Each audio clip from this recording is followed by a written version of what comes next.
Welcome to the Sistah Girls Book Club podcast. I'm your host, Sharee, and we are back with a whole new season. It's 2025, y'all. I know we were late, but for good reason. So I'm so happy to have with us author, youth advocate, and ordained Baptist minister. I know that was a lot because I'm a little nervous. Miss Khristi Lauren Adams. We are talking about her new book, Womanish Theology Discovering God through the Lens of Black Girlhood. How are you doing today, Khristi? I'm doing as well as any of us could be expected to be doing. Oh, during these times, in these interesting times, I always start off with this question. Yeah. Well, on a scale of 1 to your favorite song this year, 1, you Mm. got to tell us the song, and 2, you got to tell us how do you feel. So your favorite song would be the 10, and then on that scale, your Ooh. favorite song this year, not like of all time, just this year. You know, you got to go through your phone. Like, what have I been playing? Go through your phone. Go through your phone. I hate to be a bandwagon person. I've been playing Euphoria a lot. By Okay, I feel you. All right. so not even They Not Like Us. Euphoria is You just went a back. Yeah, great yeah, yeah. It's not like. song. And I've been listening to it a lot this year. Mhm. And anything Glorilla, I've been listening to a lot of Glow. What You Know That's About Me interesting by because Glow. I was just like, I wonder what she listened to as a whole. And you think I'd be listening to rap, but like those are my two like people. So What I'm did she looking listen at to? Like Glow. waking What up You to Know About Shirley, Me? going to sleep to Fred Hammond. And I listen to Fred Hammond. Now don't Yeah, get me wrong, but there's nothing current. So this is kind of like the current, like, got you. and I do a lot of walking. So but Glow and Kendrick when I'm Mhm, walking. mhm, And I still listen to Renaissance a lot when I go out and walk. The Renaissance, not cow. I mean, I love Cowboy Carter. mhm, Cowboy Carter's more like when I'm getting in the car and I'm be on the road for like an hour or two. Cowboy Carter is a mood, right? But Renaissance is like, all right. So I'm those three. I still those are like my tens. mhm. And what was the other question? What was my one? Yeah, what was like on a scale of 1 to 10? So if the 10 is your favorite song, what scale are you at with the song? Is it like 5? Is it 10? Is it 1? Is it 3? Um, 8. Okay, that's not bad. That's not bad considering that 1 is the lowest. All Yeah. right, so we got the book. I got the book. I read this book cover to cover, and I was like, I have so many questions and not enough time. This took me on like I don't know a roller coaster ride and like kind of like a nostalgic. Like I had to really Mhm. go back and think about my life. So okay, I'm starting out with the first question. What path did you take to become an ordained minister, and how did Mhm. that lead to write Womanish Theology, Discovering God through the Lens of Black Girlhood, your actual book? How do we go from just being a child to like saying, you know what, I'm gonna be a pastor? Like, who and say, you know what, I'm gonna like discover Yeah, like some whole theology with Black girls in that's church. but that's a great question. Nobody's really asked it to me in that way. Mhm, Um, but I will always say that a lot of what I wrote in the book were the influences of mhm, whether it's my family, the leadership at my church, all those. I think those influences led me to where I am today, even though that was not the trajectory that I wanted necessarily. mhm, It was almost like it was inevitable mhm, because of how profound these influences were over my life into shaping who I was as an adolescent and as a young person. But it was never like, oh, I want to be ordained, mhm, I really sort of simply went from, particularly when I went to college, I went from being influenced, being poured into by these youth pastors, these ministers, my family, my grandmother, whatever it might be, like faith, as far as my faith was concerned, to I want to do something similar for other people who, other young people who might wind up and feel like they're in the same place in life or might need a little extra support. So a lot of it was like a give back, right? mhm, Mentality that I had of like, they poured into me and I want to pour into others. But mhm. again, it was still never a ministry or ordination thing. It was really more of that'll be my service. So I'll have Mhm. my job and then I'll have, what I do to serve in the same ways that they did for me. And so when I went to Temple University for my undergrad. I was an advertising major. So again, I Oh, wasn't Like, yeah, I wasn't like, oh, I'm gonna go do ministry. That was Yeah. the thing. And I did do like campus ministry. I got involved in campus ministry, but again, in my mind, it was always what you do on the side. And I never really saw myself, or I had these images of people that were ordained, and particularly in the 80s and 90s, there was always a traditional image and a look, and I never saw myself in that respect. But as time went on and I engaged in more service, and for me, service and theology were just like hand in hand because of the type of church that I grew up at. And so service, ministry, theology they were intertwined. So as I graduated and once I started getting more interested in that path, I was thinking through, okay, what would that look like if I did that? Like if that was what I did. And so I kind of like it was a slow burn as far as the route that I took. Yeah. Yeah, and I started doing like working in nonprofits, working in youth advocacy, and I saw that as ministry. And I really wanted to learn more, and so I went to seminary. But when I went to seminary, I didn't go thinking I was going to be ordained. I still went thinking I'm going to learn and get a theology degree, and then I'm going to teach. I just anything but ordination was like my goal, right?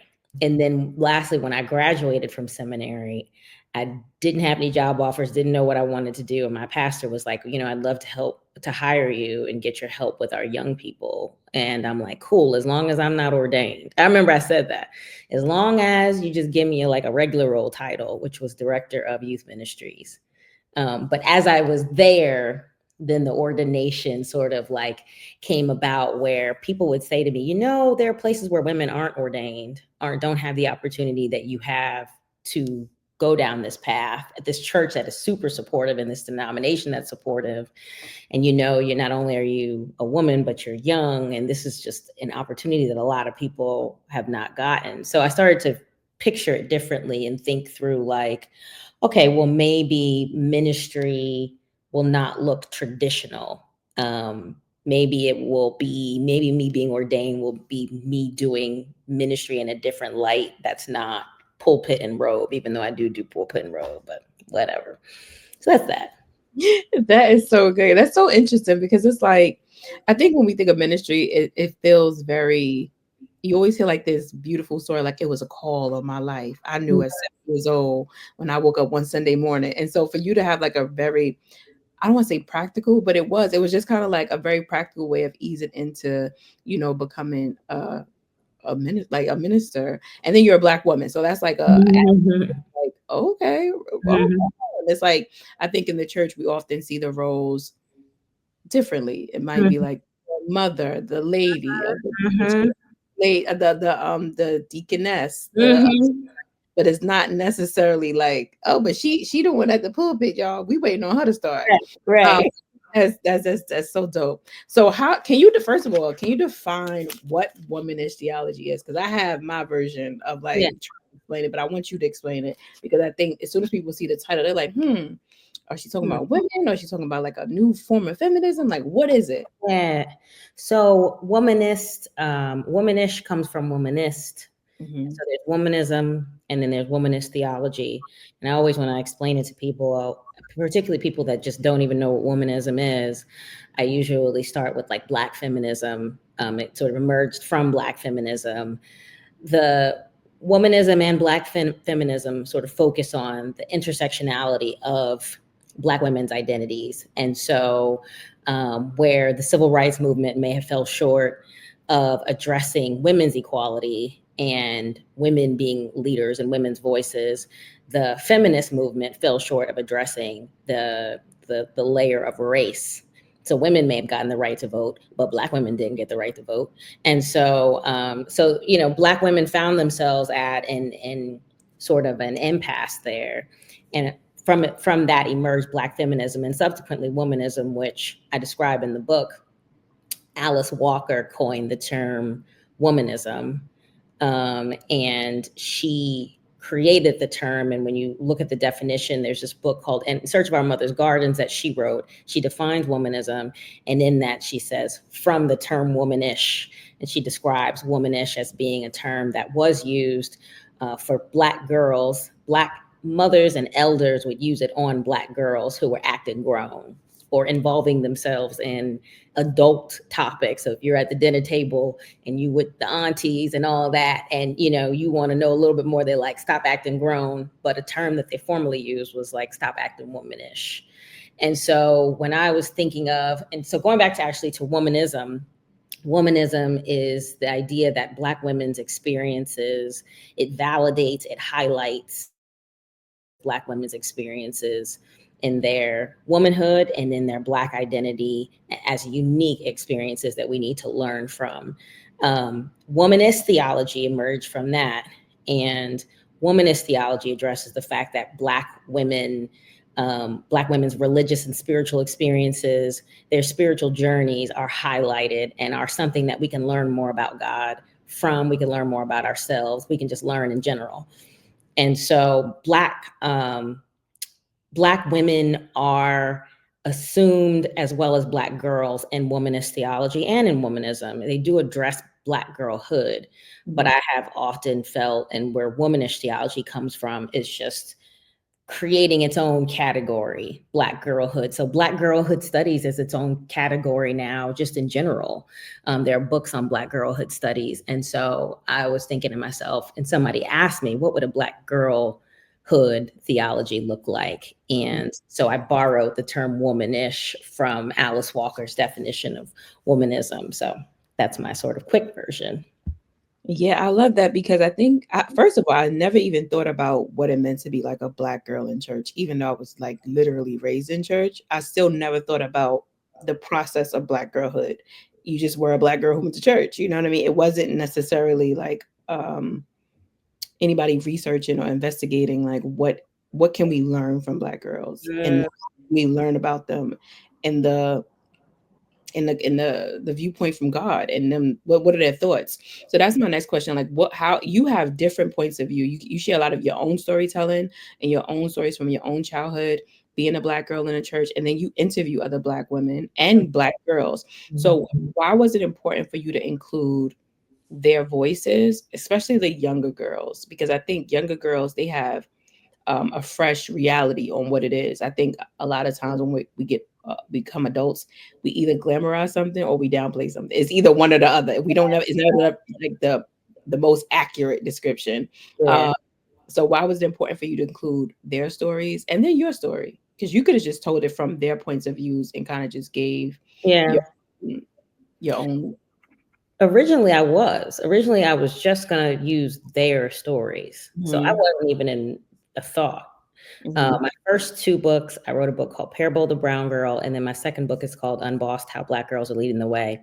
Both of those books just tell the stories. The first one is more anonymous stories, and then the second one is about Gen Z Black leaders, Black girl leaders that have emerged in the past few years now in this decade. But their stories are the stories and the chapters. And so when I originally was thinking about answering that question, what would a Black girlhood theology, it really was about Black girls now, right? And how they view God, what their spiritual journeys have looked like. So that was originally what I was going to do. And that's always important to me. That's the point of my work, is the fact that there are not enough of these narratives and these stories and these perspectives being told from the Black girl vantage point.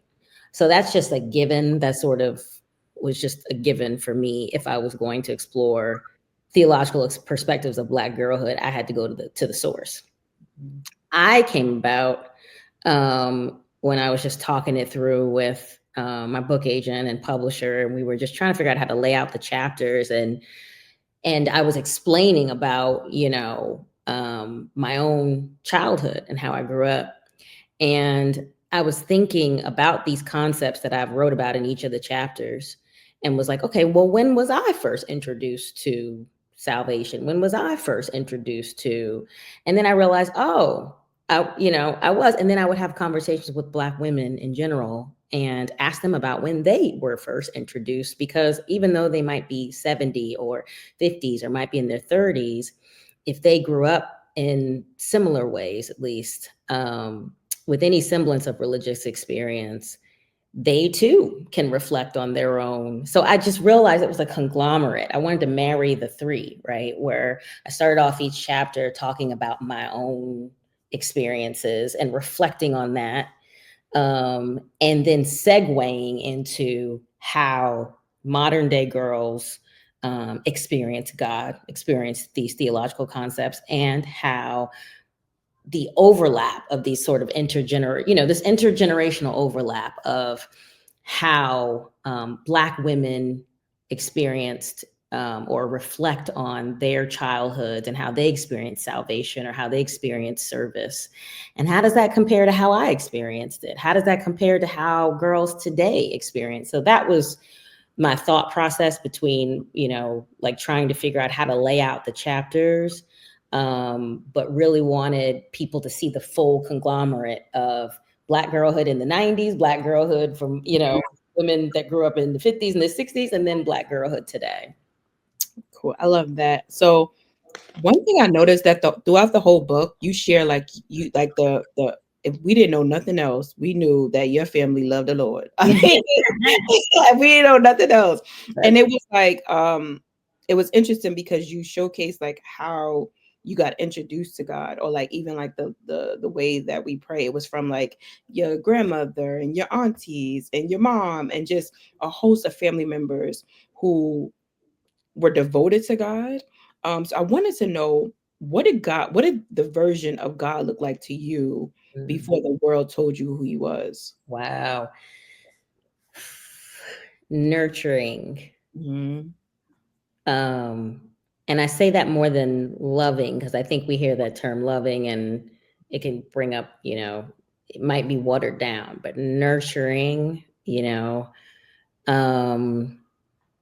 guiding and protecting, and anything that you can think of terms that bring about warmth, and my family was a reflection of that, because they were my introduction to God. But it wasn't that God was some other character. It was like the divine was quite literally living in my grandmother, right? Living within, they were embodying the divine. So they were my first images of the divine. They were my first teachers.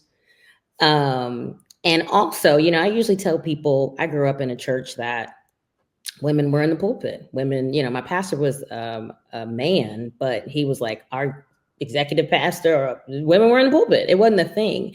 I didn't know till much later. It was like that it was a problem in some spaces, because I just didn't grow up that way, so I felt like I was shielded. So I also felt like when God called you, God called whoever, and whoever they are, however they presented themselves, or and so I felt like I couldn't be stopped. We could do this, we can do that, so it was like God was an empowerer, right? God empowered. I felt me to be able to make choices about the direction that I took in life. So I felt like I had some really positive, early, at least, I think, as life went on. And I talk about that even in the book with the murder of my friend and some things that happened that were more challenging. Then you're like, well, wait a minute, but early, it was more of a nurturing, loving, family, community, connection. I love that, because I think that a lot of times we have, like, God is the best until we meet the world. You know what I mean? It's like we have to live life and experiences. So it's always good to know, or like, what did you think about God? Because I know when I was a kid, like, God was so ingrained in my family that it wasn't an other, or like something I had to go attain to, like, or reach or run after. It was just right here for me. And that was because of like my grandmother and my mom and other stuff. But when you leave your home and you start going around people and start, I don't want to say being indoctrinated, but like, a little bit of that, like, now it almost seems like there are stipulations on who God is and what type of God he is to you. And and what that means for you when you're a Black girl growing up. I think that is very interesting. So I really wanted to know your point of view on that. So you often go back to history. Like in one instance, you pointed out that Black people passed down biblical texts because that was like the only way. So do you think that was the beginning of womanish theology?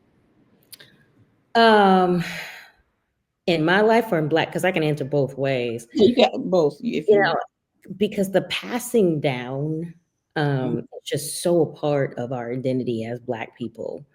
It's since slavery, right? Because we came here, but were subsequently disconnected from everything, culture and language and religion. And so, in order to preserve parts of our identity, who we were collectively, each family unit would pass down oral history is a part of African history just in general, but like passing down stories and passing down traditions and meals and things like that. It's just so important to us as a culture.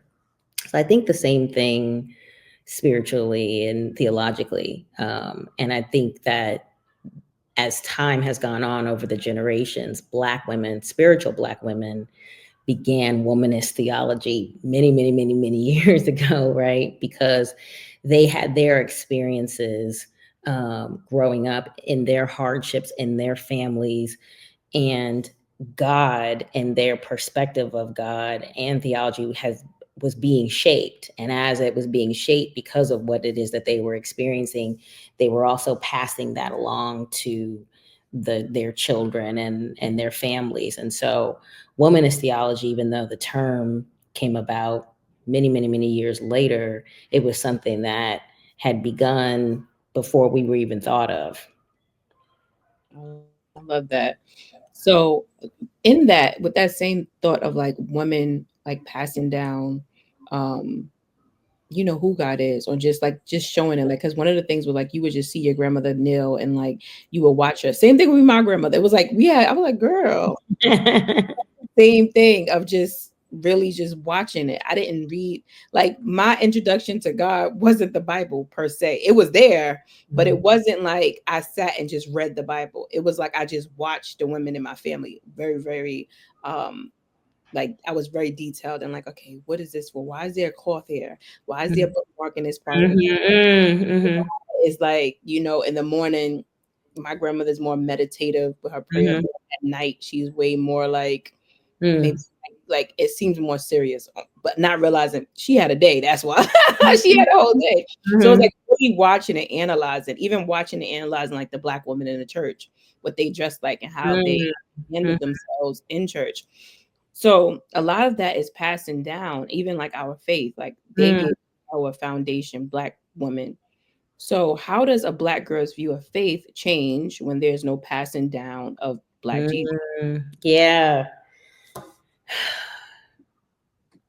And I've come across, and Black women too. And I said this in the beginning of the book, that I'm not assuming that all Black women have had the same experiences, number one. Number two, all spiritual Black women haven't had the same upbringing and the same experiences. So I spoke from the perspective of a very specific, like you're like, I could relate my grandma, and I've had so much of that, but I also want to acknowledge that so many people haven't had that necessarily. And so, but I also say when I'm speaking to audiences that if you look at these definitions of these different theologies, there is more than likely a point in your adolescence that you were exposed or your brain processed something around that, right? So when I use theodicy as an example in forgot what chapter it was, but like, the idea of why, if there is a God, would that God allow evil to happen? Would that God allow suffering and pain? You don't have to have grown up in a spiritual household in order to, have processed that as a Black girl at some point, right, in life. And so I think those that grew up in different environments processed it very differently, but it doesn't mean that they weren't exposed to it, right? we had help along the way, right? Mhm. We had these institutions, these families, grandmothers, or whoever to help guide us and push us. Whereas some Black girls are having to navigate those questions without even knowing what the term is. They're having to navigate that on their own, but they are still processing it. And I think for me, when I'm speaking to those girls, it's more about getting them there to the point where they can speak to and put words on what they have processed and how they've processed, as opposed to telling them. The last example I'll give is like, there's a class that I used to teach called Religion in Film in Contemporary Society. And these kids, I usually teach 11th and 12th graders, and they all had to take a religious studies requirement. And so they were like, I'm just going to take the film class because we watch movies. They get in class, they realize we're not doing that. And so, but they all say in the beginning, I'm not a religious person. I'm not religious. I don't know religion, you know, whatever. But by the end of the course, they're little experts, because what I try to do is introduce terminology and language where they like, oh, I have processed that before. Oh, Yeah. I know what that is. So they're like, you don't have to have grown up in these things to have thought through or been exposed to them. And I feel the same way about Black girls. Yeah, I definitely feel like most Black girls, and I'm a generalize. I feel like most Black girls have encountered a version of God very early, Mm-hmm. because unfortunately we've been like exposed to things where we've needed God early. Mm-hmm. Wonder,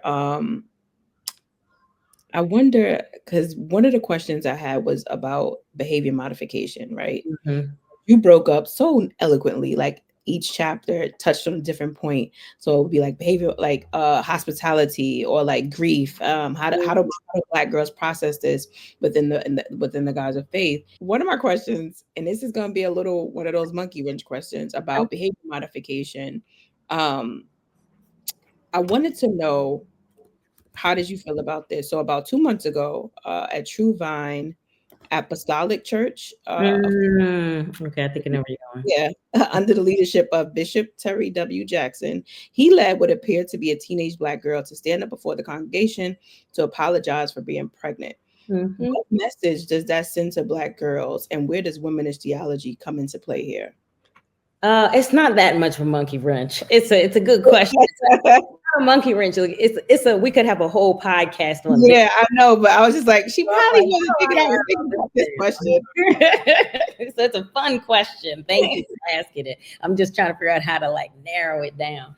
Yeah, I remember that. I saw that. It was so big because we could clearly hear she's a girl. I teach, I work with young Yeah. kids, Uh-huh. so I can hear it in her voice. People was like, "You don't know that could be it." I'm like, "No, no, no, that's somebody's baby." Like, Yeah. She was young.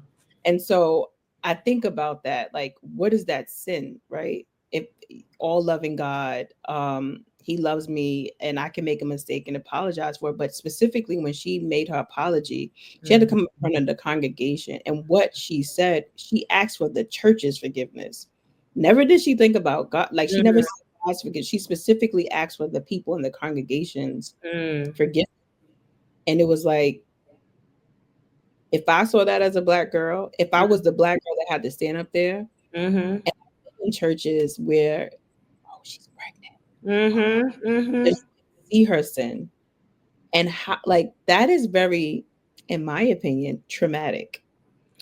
Yeah, and it's also like we're not reading the Bible, because didn't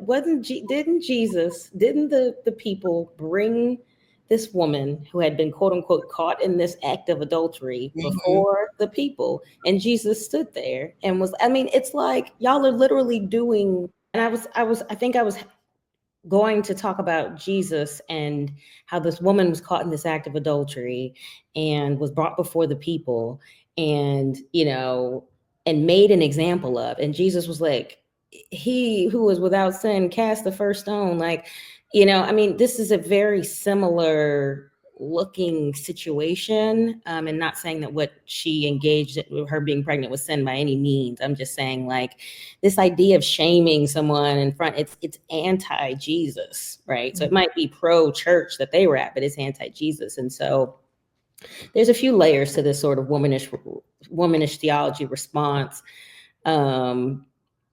it's speaking an unfortunate message to the girl, and into anybody watching that's a young Black girl that's in that congregation, that the shame, the guilt, the God equals, condemner, they're learning that those messages like early, and it's hard to reverse those because during that adolescent or during that young person's brain evolving, I see things like that and it just makes me cringe because there's going to be so much unlearning and undoing that we have to do later for her, because this is the time where she's being her theology is being formed most.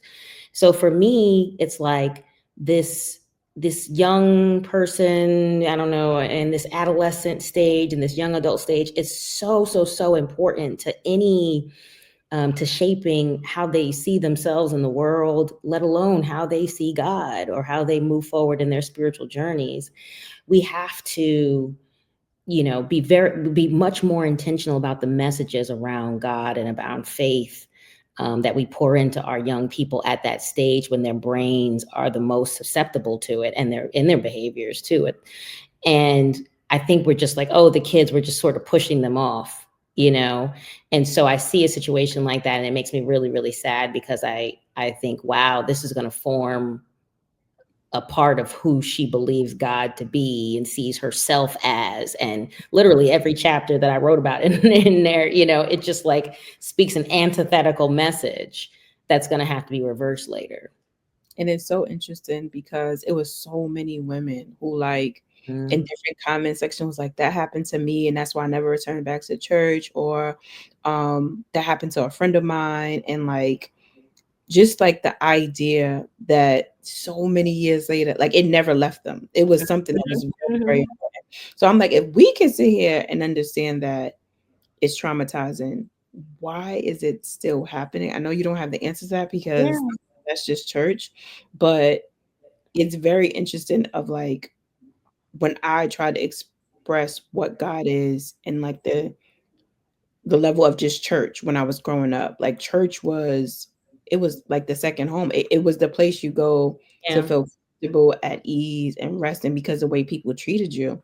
So to see something like that in 2025, I guess that's what was bugging me out too. Cause I'm like, this is 2025. They still do that? Like, I didn't know that was a thing. So to see it like that when so many, I feel like young people are very curious about God. I think now more than ever because of social media, they're very curious about what God is and who God is to them. To have that happen and what message does that send to Black girls about if they do something wrong, because it wasn't a whole bunch of girls. It was one singled out Black girl, right? The fact that she's Black is very, very, you can't overlook that either because she's been adultified. She's going to be criticized, heavily criticized. She's going to be, even the fact that they said they didn't believe that she was a child, you know what I mean? It's just this whole different, a bunch of layers that came with it. So I was just like, dang, Yeah. unfortunate is that for other Black girls watching who this might be their first introduction to the Black church, period.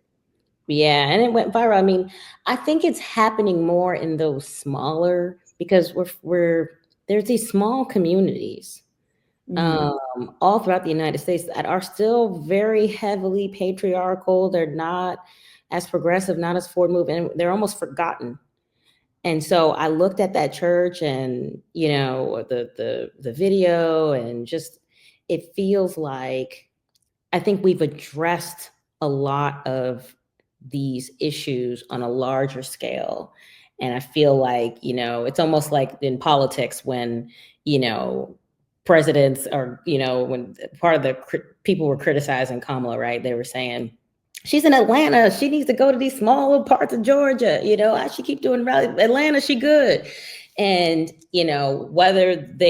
whatever you feel about that or not, the point I'm trying to make with that is more like, yeah, there's these small little areas that we haven't really reached. And so it's like, how do we get the message into those spaces? Yeah. So another part that I really loved was about Black girls and salvation. I thought that was very interesting because I'm like, dang, how do Black girls feel about salvation? and like what it meant to be baptized. And so for me, just to give my backstory, when I was in church, my mother didn't, I didn't get baptized when I was little. I got christened. God, Me too. I didn't get baptized because she was like, she wanted me to make the decision when I Mm-hmm. was adult enough. And like, I've been around children who've been baptized at like 7, 8, not like so little. And so Mm-hmm. I'm wondering, one, do you think that kids should be baptized before the age of 18? And then Mm-hmm. when it comes to like Black girls and salvation, do you think they're open to the idea of salvation the same way today versus back in the day? And how does like womanish theology come into play with that when it comes to salvation? I'm all for young people being baptized before 18. I don't think they need to be as babies, but that's just the doctrine, difference. I think when young people are able to form um, thoughts and opinions, and I truly believe I come from the philosophy that we learn from young people, right? That they have a lot to teach us. And so my one of my best friends, her son just got baptized. He's 10 years old now, but he made that decision, even though he's been influenced, he was like, yeah, I really want to get baptized. I don't think we need to be shooing kids away that are able to say that confidently, and like they think through and they process stuff too. Now I also think that we need to address the ebbs and flows of the spiritual journey better with human beings and with young people. We had a tendency, still have a tendency, to put so much emphasis on getting saved and salvation in and of itself without addressing the fact that, yeah, you have this moment, which is great, but it's going to be a whole lot of different changes between now and the end of time for you. You'll go through seasons. So how to prepare them for those changes, and for them to not feel like they're no longer saved or like they've lost something just because they might have a season where they're questioning or a season where they're not as active, to let them know that they're still very much in it. So that's my personal beliefs, not necessarily the practice or the event of. Mhm. I think that they might think about, Mhm. how they might live in a way where salvation could be a part of, who they are, right? Like, but I don't know if they're like, oh, I want to go down the aisle at church and, get baptized. I think they're all on these paths of trying to discover themselves, trying to discover God and what salvation means to them. A lot of young people, and they've personalized it, and they don't put it all on the church or a place or an institution that will do it for them. So I Mhm. think that they are all, a lot of them are looking to experience salvation in a meaningful way. See, because I think with young people, they want things that are meaningful. Mhm. Um, they want to be involved in things that are meaningful to them. So the young people that I interviewed, a few of them, when I talked about this topic, it was like, it was more about they were waiting to have an understanding and a Mhm. moment where it's personal, right? Mhm. They get it, they see everything else, they see other people's experiences, but I want to get to that place too. Mhm. And they're patiently waiting and asking questions and doing what they have to do in order to get there, as opposed to, I want to be baptized, like it's just They're trying different. to build up the spirit, whatever spirit that they believe is in everybody else. Almost like, is it gonna get me next? Mhm. So one thing that I agree with you on is like kids are very, very, very smart. They're very observant. And specifically on page 65, because I had to give her credit when we talked about the idea of sanctification in Black Mhm. girls. Mhm. And that is an example about Black China and like how Mm. what I think her name is Raya or Mhm. Went through a yeah, whole conversation. she had like a whole conversation about like Black China and like they Mm. were saying now that she's saved, that Mhm. she's now loved by God again. And I guess she questioned that because it was kind of like, well, we're all God's children, was she Mhm. saved before? And Mhm. when people speak like that, I think, well, I'll ask you, when people in the Black church talk about sanctification, um, especially when it comes to Black girls, because it's often, I feel like that Black girls have to be sanctified earlier. Like we have to have salvation way earlier because we're looked at as such Mhm. with like this idea that we're already doing something devious. We're already taking in premarital sex. We're already doing the drugs. We're already trying to be out and showing our bodies. It's this idea that we have to now prove to the world that we are sanctified and filled with the, you know what I mean? It's like we have to check off so many boxes. So when adults speak like that, how does that reinforce the stereotype of like, I'm not enough in God's eyes? And what can we do to change that? It seems to be that's pervading. I've seen some change with that, but the adultification of Black girls in schools and life continues. So because of that, because it continues to be an issue, then I see it as continuing to be an issue in the church or in the sort of faith community. Um, that's a hard one because I remember that Black China conversation. I think it was like 2 summers ago, and they were like going, it was a great conversation we had because it was like, yeah, you're right. How come we just cannot see Black women and Black girls in the state that they're in, no matter what state, as being loved by God? Like, why does like you talk about behavior modification, why does our behavior or our presentation have to equate to that? And it's so deeply embedded in misogyny and patriarchy and society that it's almost like they can't help it in the church in so many ways, right? Because men and boys get these passes for their behavior, right? And they get so much grace. But with women, it just comes, and girls, it comes with this vitriol. I don't know what the solution is for that because society continues, and even more so now. I think it's Black women's responsibility to look out for our Black girls and to protect them from that, to prepare them, to protect them. We cannot always shield them from it, but make them aware of its realities, and to continue. I see it as my personal mission, right, to speak the antithetical message to them, right? That like, you're like with the girls that were talking about Black China, like you're 100% correct. She was loved by God as Black China, and she is loved by God as Angela White, I think her name is, right? Mm-hmm. And it just so happens that her inward changes are becoming outward. Um, but she's no less loved or in with God in this state in the same way that you all are, and so I think it's Black women's responsibility to really like take it upon ourselves to really teach and protect Black girls in that regard, because society isn't going to do it. Yeah, I agree. So one of the words or phrases that you spoke about was, and I hope I don't butcher this, imago Dei. Not go that. The- okay, so I had to say it slow. The imago Dei. So one, how do you think that the Black church can improve the way Black girls view themselves early on before the world gets a hold of them? Or do you think it's not the responsibility of them to give them this perception of who they are?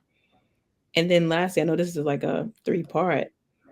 Will they have the ability to do that because they've been complicit?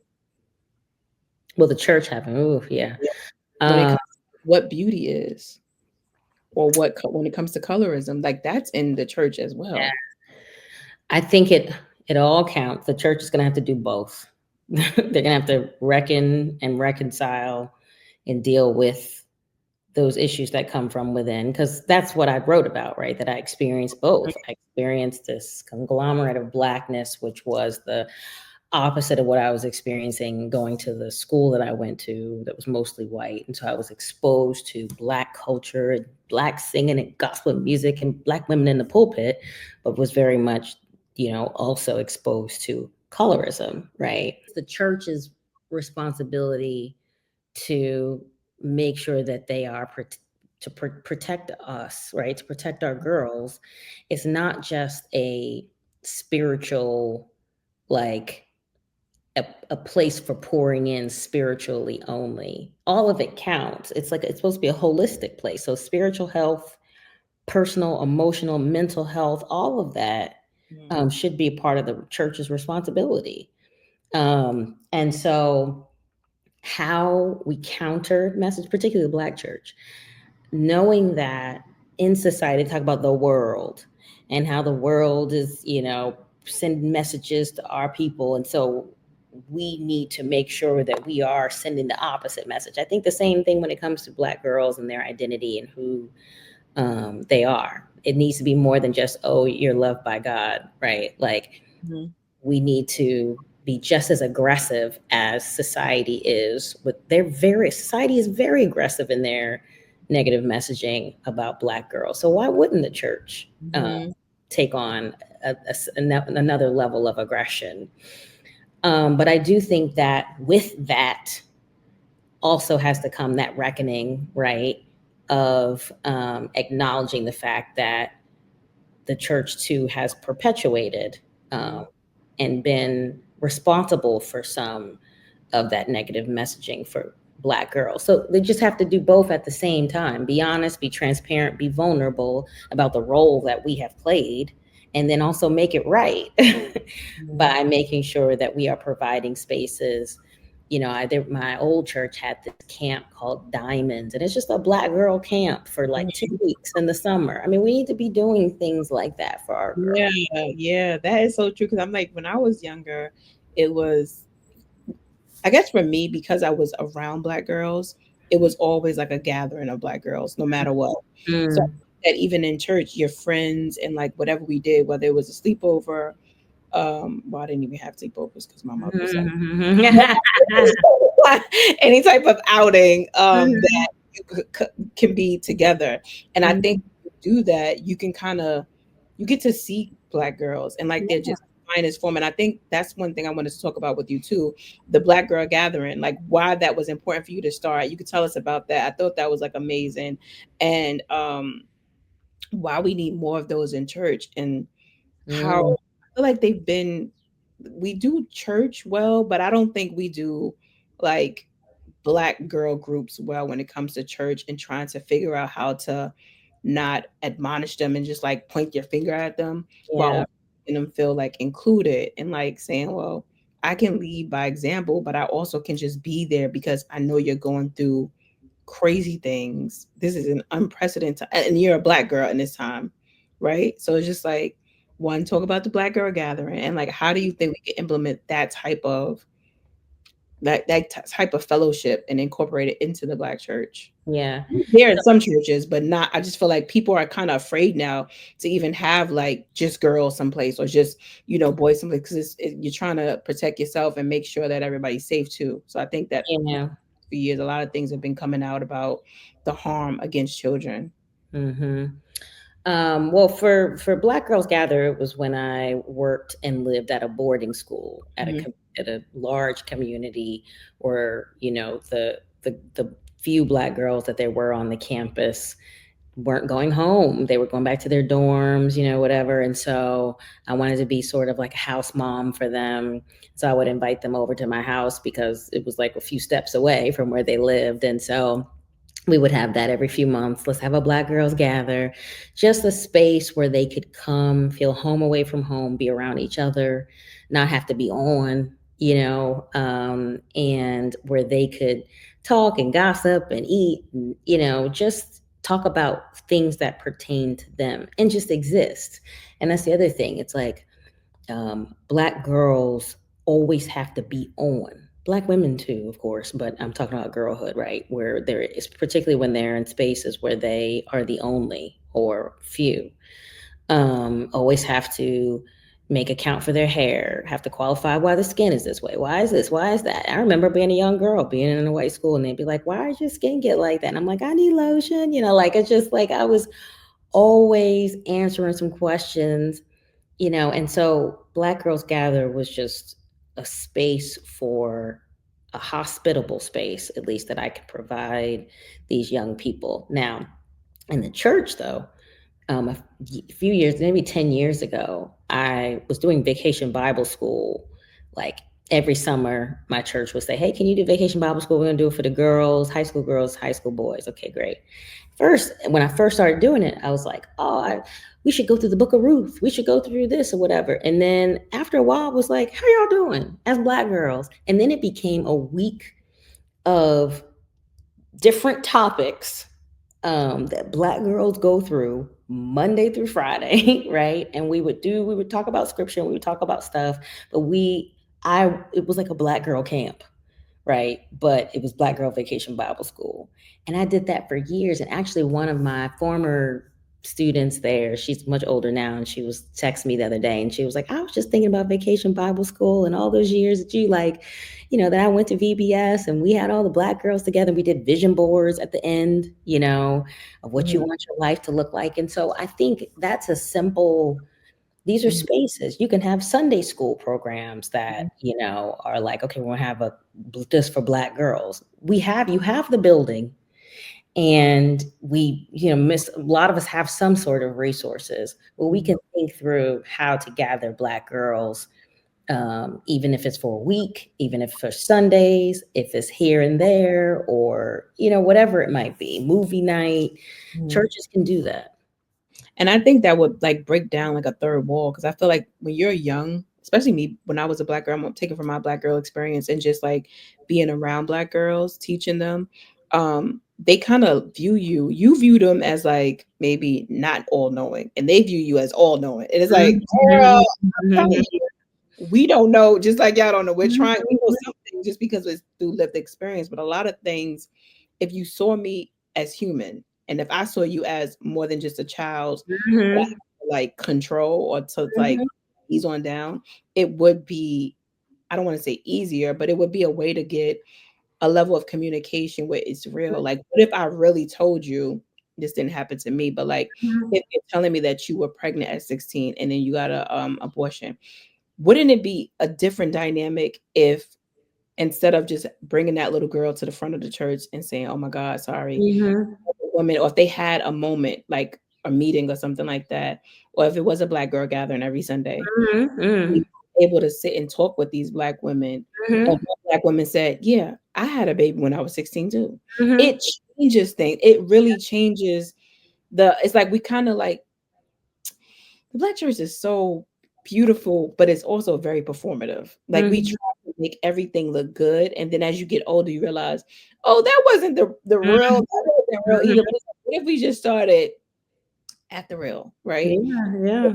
Grace is sufficient for everybody, then it has to be sufficient for you. You have to be like still be able to be in God's love if you do something that's not biblical or not like okay. No, it's not right, but we shouldn't have to like drag you through the mud. Like you shouldn't be the poster child for everything.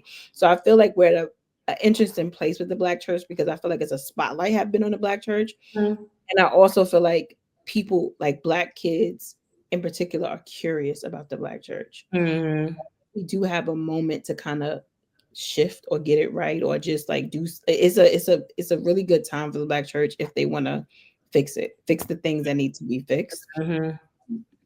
That's just my 2 cents. One of the great things I also love that you talked about prayer. When I was a kid, we had to say prayer for my grandmother anyway. We had to pray a lot, and I was just like, girl, he heard me.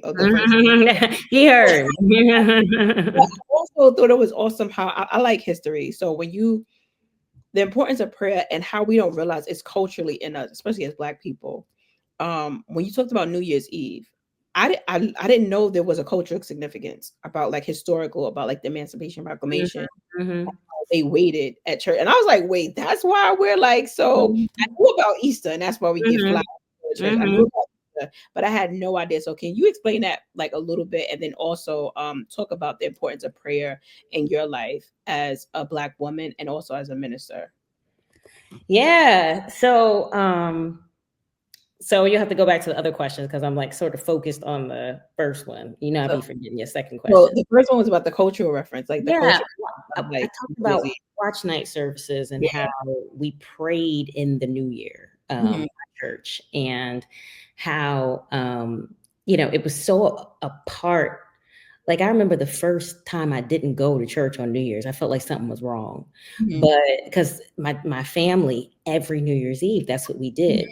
And so the pastor would preach and we'd have a regular service, and then we would pray through the new year. We called it watch night service. And I thought everybody did. And I remember the first time I had mentioned it to one of my white peers, friends at the school that I went to. And it's like, what are you doing on New Year's Eve? And I'm like, you're not going to watch night service? And they're like, what is that? You know, even the Christian ones who were of other denominations that were either multicultural or white or whatever, they didn't understand watch night. So I didn't know for many years what the history was behind watch night services, but watch night services in Black churches, it has obviously held more meaning than just going into the new year. And so it said that on December 31st, that freed Black people gathered at churches, they gathered, or other safe spaces or whatever it might be, to pray for slave-holding states that allowed Black freedom. So it was this idea of around like sort of Emancipation Proclamation, right? That like, you know, it continues to be a tradition that was started basically in 1862, but people were praying for the slaves to be freed. And that's sort of like a basic history of it all. But you know, like there are people, I promise you, I'm born and raised in Brooklyn. And some of the most hardest gangster people I know, they might be doing a lot of things throughout the whole year, but on New Year's Eve, they are in church because they're like, you know, I got to bring it in with the Lord. It's so interesting because they might not go to church the whole year. They might go maybe Easter or maybe not at all. I have seen non-believers, and they're like, they literally don't even think about like God at no other time. And then it's like, now we gotta go. And I'm like, I'm now when I read it, I'm like, is that cultural? Is that like a thing now? Because it's like, because sometimes it's this idea like if it's in you, like we just don't even know why we do certain things or why things have such a great significance to us. Because I'm asking some of my friends, I'm like, did you even grow up in like a household of believers? They'd be like, no. Like, so did you go to church? Now we just gotta go. And it's like that's so when I got that the historical context, I'm like, I wonder if that's like the ancestral vibe, or you know what I mean? Something yeah. No, I agree. I mean, it's another one of those passed down things that we just like, you know, that we like don't even realize. I think some of us might think it has to do with not superstitious, but like, you know, we want to make sure we end off the year with God and begin the year with God. So that makes sense. You know, but I think culturally it's in our DNA, particularly since that time in the 1800s, right? Where it's like, it's something that has been passed down. And so whether we go to church or not, it's something like in the back of our head that maybe we should be in church, and maybe, you know, like we got to get right with God, something, you know. And the question was, what is important to you? What is prayer? How important is prayer to you? And as a minister, and also as like a Black woman, like how has that prayer been significant in your life through the years? Yeah, I mean, it's prayer has, I think before I knew any other theology, anything, prayer was, for many of us, it's the first thing that we were introduced to when it came to God, because it's about communicating with the Lord. And so it's been a part of my life as a Black woman and as a minister, but as a Black woman and as a Black girl, because I grew up in a family that prayed, and how prayer was ingrained in, you know, before meals, before traveling, you know, during the day, any random moments, you know, praying for a family member or whatever. It's a it's just a part of the language and the ethos of my family. So started there, and then being exposed to prayer in church. And so prayer continues to be, and I think people have different relationships with prayer at different points. You know, there are some people who, like you were talking about watch night service, they may not be the most religious people, but they pray somewhere to happen, you know. That's another tradition or a spiritual practice that we just fall back on naturally as Black people. And as a minister, people all look at me, I think, not even to preach a sermon as much as they do for prayer, you know. And so it's one of the main parts, most important parts of what we do as ministers, right? Is praying for others. But then there's the personal part, which is the prayer that, you know, the prayer life that we have to have for when it comes to our own relationships with God. So it's this constant, evolving. It's an everyday part of my existence. And what if you had a prayer? What would your prayer be for Black girls? If I had a prayer for Black girls, um, I almost want Black girls to be like in a shield, a bubble. It's like if they're like when you go up to when you see people going out of space and they have all the gear on. It's like I want Black girls that protected and that shielded Mm-hmm. as they're existing in this space and in this society.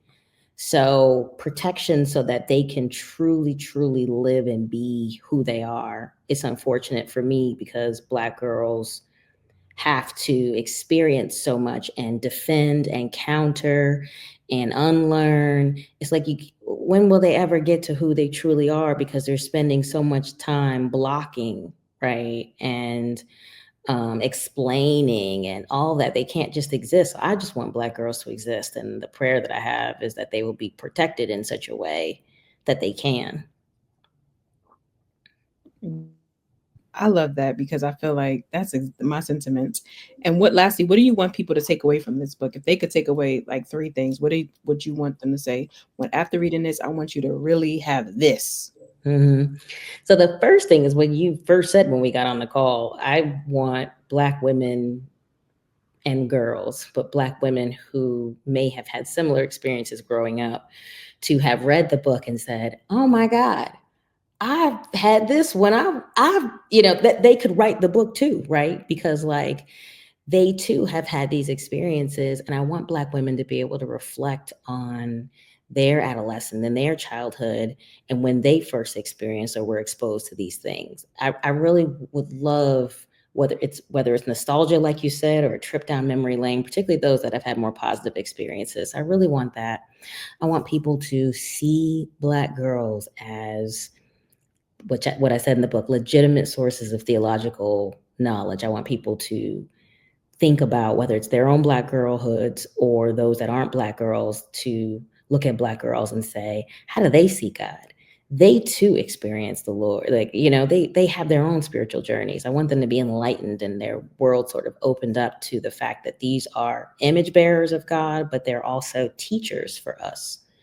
So that's like, I think it would be those two as opposed to 3 points. I want people to reflect on their own. And there are people that have had a Jewish woman read the book and say, I thought about my own experiences when I was a young girl growing up, in the synagogue. And she actually wrote me a nice little email about that. So I want people to think about, and they're not all positive. Like I said, there are some experiences that people have had, but I want them to still think back. When were you first introduced to this? And I would love for the book to open that up for them. Yeah, because it did it for me. When I read it, I was literally like, "Oh my God, ruffle socks, practice, Bible study." Like I just had like a moment because I think I had a very different from my friends because I went to private Black school, Mm-hmm. private Christian based school up Mm-hmm. until 6th grade. So it's like you are in a very like my friends went to church, we went to same, but it was this idea that God was always there. He was always my friend. He was always there for me. And then when you get out of that bubble, it's like, wait, it alters things. But like just having that foundation, even going through college, I didn't go to church like that when I was in college. Mm-hmm. But it was this idea that whenever I wanted to tap in, it wasn't like I had to go far or run somewhere further, like away, or would go on this voyage to find God. I knew Mm-hmm. He was. And so I think that the book for me, it reminded me that God is always there. He's right there, right? Even ups, downs, whatever. So I do think that a lot of Black women are going to get that from it. And I also think I'm so happy that you just gave Black girls a voice in the book because it showcased that they're they're asking the same questions. They're very curious and they want to be closer to God too. They want to hear His voice, and I think it's up to us to remind them that He hears you, He sees you, and so I really loved and appreciated that. So I've run a flash questions. I know you got to go. Flash questions. First thing on your mind. So favorite time of day to write, in the morning or at night? Morning, between 9 and 11. Okay, hardback or paperback? Hardcover or paperback? Sorry. Paperback. Okay. Coffee or tea? Oh, tie. Okay. Destiny's Child and Vogue. Destinies. Okay. Fred Hammond or Kirk Franklin? Oh, oh, it's like two different. Fred. Okay. Sunday service or Bible study? Bible study. Gospel choir or the talented soloist? Choir. Okay. Martin Luther King Jr. or Malcolm X? I gotta say tie. Okay. And who is Khristi Lauren Adams? Ooh, just a Black woman trying to get closer to God and serve people and be true to herself the best way that I know how. I love that. Thank you so much, Khristi. Tell the people where they can learn more about you, follow you. I want y'all to grab the book, even if you haven't grown up in the church. It is a great book because you break down so many different life lessons that Black Thank people. you. But Thank where they can find you. you can find me on Instagram right now. I used to have all these different platforms, but I'm not one of those people that got rid of X, but Twitter. But I'm on Instagram mainly. You can follow me on Facebook too, but Instagram is my main page. I have a website, KhristiLaurenAdams.com, and you can get the books in Barnes and Noble, Amazon, or you can just Google any of the books: Womanish Theology, Parable, Brown Girl, or Unbossed. How Black girls are leading the way. Google those, and then there'll be different options to come up for how you can purchase. Thank you so much, Khristi. This was great. I hope you had a good time because I did. I thoroughly enjoyed this. Thank you.